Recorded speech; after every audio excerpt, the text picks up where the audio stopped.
Jari lentik Hana menarik sesuatu yang ia temukan di dalam lemari itu. Itu adalah selembar foto lama yang sudah agak pudar. Beneran loh. Ini Bang Zaki sama cewek kok. Cewek ini kayak familiar ya. Gumam Hana dan dia terus mengamati selembar foto itu. Terdapat potret Zaki masih berseragam putih abu dengan gadis yang berseragam sama dan wajah gadis itu cukup familiar. Kok mirip artis sih? Ini kayak aktris Andara Roles deh. Hana masih menerka-nerka. Jika diamati dengan lekat, potret gadis di samping Zaki memang sangat mirip dengan aktris yang cukup sohor di Indonesia saat ini. Kok bisa ya foto bareng gini? Kayaknya, Bang Zaki ini fanboynya Andara dan dia edit-edit fotonya biar bisa barengan kayak gini. Hehe, pikir Hana. Dan Hana tak ingin kepo lebih lama. Hana kembali menyimpan foto itu pada tempatnya dan mulai membereskan pakaian-pakaian Zaki yang didominasi dengan warna hitam. Hana sama sekali tak mengira apa-apa soal foto itu. Hana hanya tertawa geli dan mengira kalau Zaki menggunakan Photoshop untuk mengedit foto itu. Berkat Hana, isi lemari menjadi sangat rapi. Setelah membereskan bagian milik Zaki, Hana lanjut merapikan pakaiannya yang hanya beberapa potong saja. Alhamdulillah selesai. Setelah itu Hana agak kebingungan. Apalagi yang harus dia lakukan?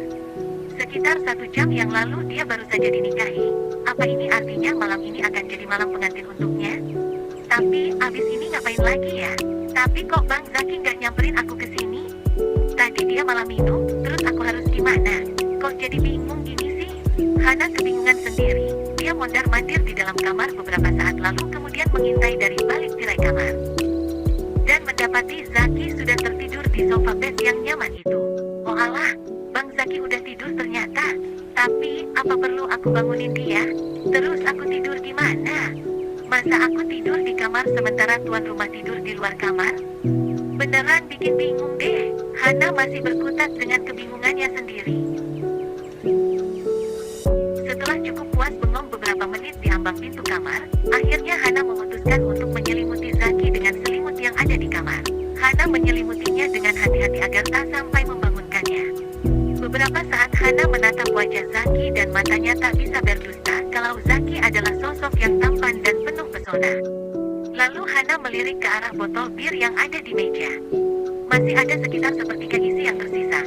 Hana benci bau bir, dia sudah terbiasa karena Heru juga bersahabat dengan minuman memabukkan itu. Sebaiknya aku buang aja isinya, biar besok Bang Zaki nggak minum lagi. Pikir Hana lalu menarik botol bir itu dengan senyap lalu dia berjalan pelan ke kamar mandi, ya. Hana benar-benar membuang sisa bir itu. Tok tok. Assalamualaikum. Hana mendengar ada yang mengucap salam di luar sana. Hana baru saja selesai mandi, tapi dia langsung mengenakan pakaian lengkap sejak dari dalam kamar mandi. Hanya saja handuknya ia pakai untuk membalut rambutnya yang masih basah. Assalamualaikum, seru tamu di luar sana sekali lagi. Adapun Zaki, dia sama sekali tak terusik dengan seruan salam itu. Dan masih nyaman tertidur di sofa bed padahal hari sudah semakin terang. Waalaikumsalam, jawab Hana dan langsung menuju ke pintu. Saat pintu dibukakan, ada Maira yang bertamu. Hana tak mengetahui siapa Maira karena semalam Maira sama sekali tak keluar dari dalam kamarnya. Maaf, nyari siapa ya, Mbak? Tanya Hana dengan sopan dan ramah. Aku disuruh nganterin ini sama Umi. Maira menyodorkan sebuah rantang kecil pada Hana. Maira memajang wajah judes di hadapan Hana. Umi Salamah. Oh, Umi Salamah, istrinya Pak Ustadz Hamzah. Ya, wah, ini dari Umi ya, terima kasih banyak loh. Hana menerima rantang susun itu dengan senang hati. Hana sungguh sangat senang karena kebetulan dia sedang sangat kelaparan. Itu buat Bang Zaki juga, kata Maira masih dengan sikap yang dingin dan judes. Iya, terima kasih banyak ya, Mbak. Ngomong-ngomong, Mbak ini anaknya Umi ya, tanya Hana berbasa-basi. Iya, salam kenal, Mbak. Saya Hana. Hana memperkenalkan diri masih dengan sikap yang hangat dan ramah. Hana menyodorkan tangannya untuk berkenalan dengan Maira. Hua Maira, biasa dipanggil Maira. Gak usah panggil Mbak, kayaknya kita seumuran, atau mungkin kamu lebih tua dari aku, jawab Maira tanpa membalas jabatan tangan Hana. Hana jadi kikuk lalu perlahan menurunkan tangannya karena malu sendiri. Ya udah, saya panggil Maira ya. Gak usah kamu begitu juga.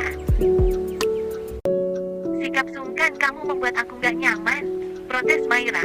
Maira benar-benar judes dan dingin. Ih, ini orang kenapa sih? Kok judes banget, beda jauh sama uminya, gerutu Hana dalam hati. Maaf, Mai, kalau rantangnya udah kosong, tolong balikin ke rumah, kata Maira. Iya, nanti aku anterin ke rumah kamu, tukas Maira. Permisi, assalamualaikum. Pamit Maira dan dia melengos pergi begitu saja. Hana tak lekas masuk dan memperhatikan Maira sampai pergi menjauh. Waalaikumsalam, jawab Hana. Dan wajahnya agak manyun karena tak suka dengan sikap Maira. Judes banget sih, bahkan gak mau jabat tangan sama aku. Kenapa ya? Apa dia takut alergi? Apa dia pikir tanganku ada kurapnya? Gerutu Hana kesal dan memperhatikan tangannya yang putih mulus tanpa cacat sedikit pun. Siapa yang datang? Tanya Zaki yang baru saja membuka matanya. Suaranya mengagetkan Hana, tapi Hana segera menyingkirkan wajah cemberutnya. Ini loh, Bang, anaknya Umi Salamah, dia bawain sarapan buat kita. Umi Salamah baik banget deh. Mungkin Umi Salamah tahu kalau di rumah abang ini nggak ada dapur dan alat memasak, jawab Hana lalu duduk di lantai di dekat meja dan meletakkan rantangnya di atas meja. Ya udah, makan, kata Zaki lalu perlahan mengangkat tubuh dari pembaringannya. Nunggu abang deh, abang mandi dulu aja, jawab Hana lalu membuka satu persatu rantang 3 susun itu. Isinya ada nasi dan beberapa lauk pauk yang menggugah selera. Abang mau makan di luar? Loh, terus ini gimana? Habiskan sendiri, jawab Zaki lalu pergi ke kamar mandi. Hana jadi bingung lagi, apa sopan kalau Hana makan duluan tanpa menunggu Zaki? Tapi cacing di dalam perut sudah ramai berdemo sejak tadi, bahkan sejak semalam. Karena kesibukan hari kemarin, Hana sampai lupa makan sepanjang hari kemarin. Ya udahlah, aku makan duluan aja, putuskan Hana dan dia mulai makan. Hana merasa sangat senang karena dalam suapannya, dia merasakan kehangatan orang tua. Kok sama kayak masakan ayah, kenangnya. Setiap kali mengingat mendiang orang tuanya, maka sulit rasanya untuk tidak terharu. Alhamdulillah, ya Allah, walau Bang Zaki masih abu-abu.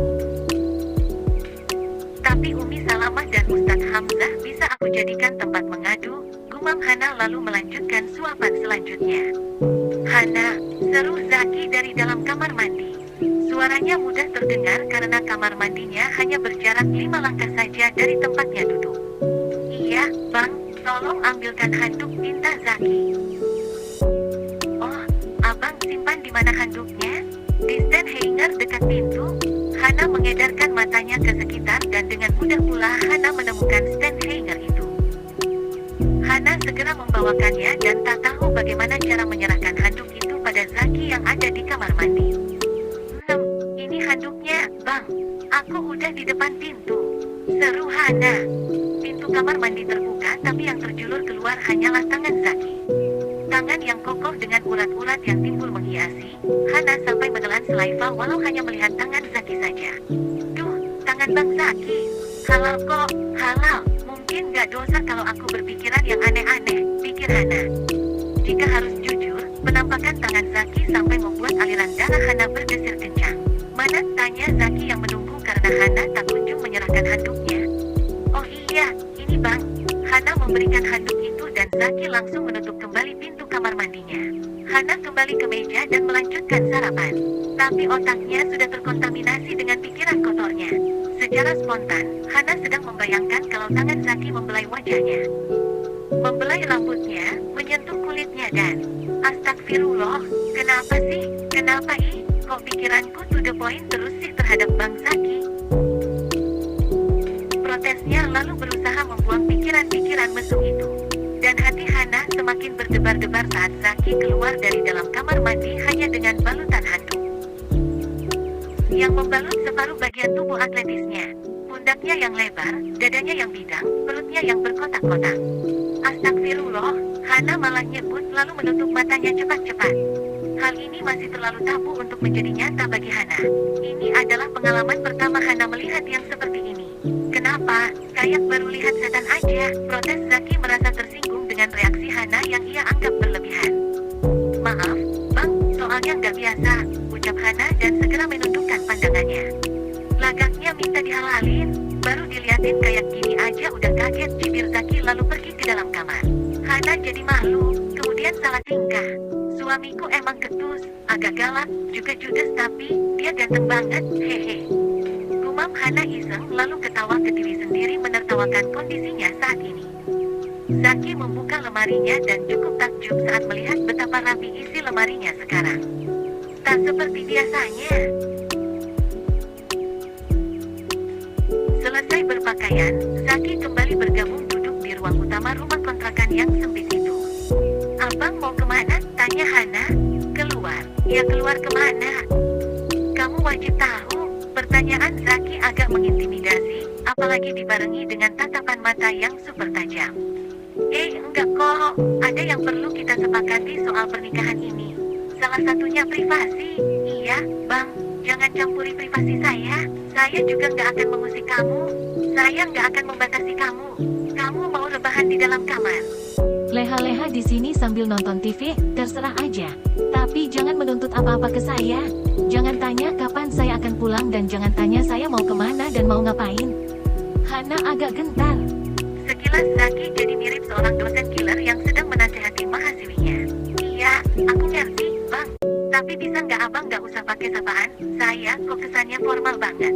Sekarang kan, kita adalah teman satu atap. Hana memberanikan diri untuk protes.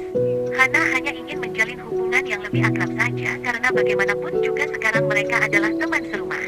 Oke, setujui Zaki. Dan, apa boleh kalau aku keluar rumah pas abang nggak ada di rumah?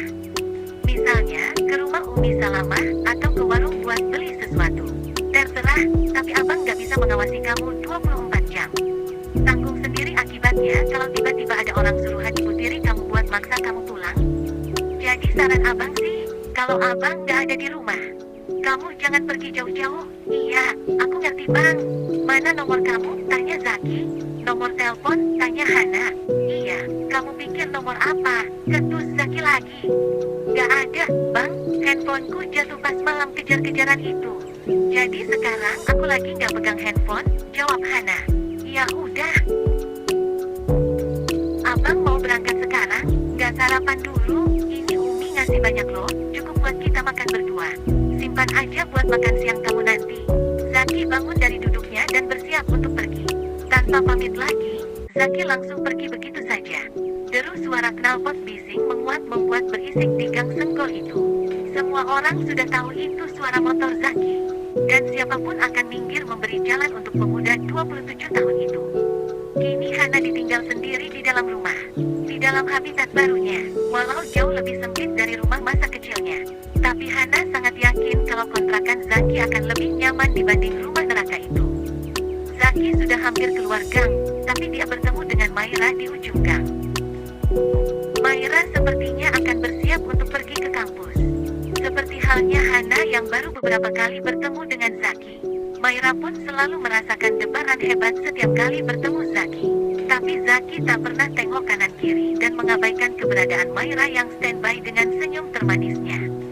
Sikap cuek Zaki membuat Maira kecewa lagi. Bang Zaki, apa bedanya aku dibanding perempuan itu? Aku nyesek lo begitu tahu kalau spek idaman Bang Zaki ternyata yang mirip-mirip aku. Padahal, aku siap buat jadi istrinya kamu. Celoteh Maira di dalam hati. Satu saingan Hana sudah terdeteksi. Kedua gadis berhijab santun itu dengan mudah jatuh hati pada si pemuda tangguh. Tapi, sampai sejauh ini, tak ada satupun yang tahu seperti apa kriteria wanita idaman yang benar-benar diinginkan oleh seorang Zaki.